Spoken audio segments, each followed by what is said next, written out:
Setiap pemimpin mempunyai sebuah permulaan. Saya juga bermula sebagai seorang pelajar biasa yang memilih untuk melangkah, belajar dan berkhidmat demi memberi makna kepada setiap amanah yang dipikul.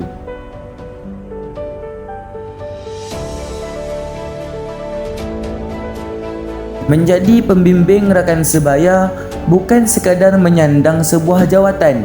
Ia adalah amanah untuk mendengar dengan empati, membimbing dengan ikhlas dan memimpin melalui teladan.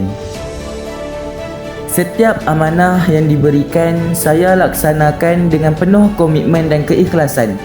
Bagi saya, kepimpinan bukan tentang menjadi yang paling hadapan, tetapi tentang kesediaan untuk hadir, membantu dan membawa manfaat kepada setiap insan di sekeliling.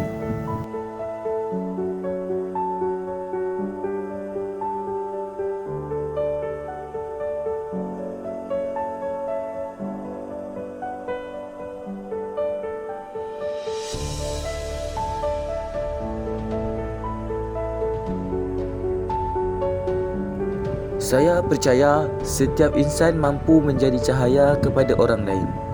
Jika diberi amanah, saya akan memimpin dengan ikhlas, berintegriti dan bertanggungjawab. Terima kasih.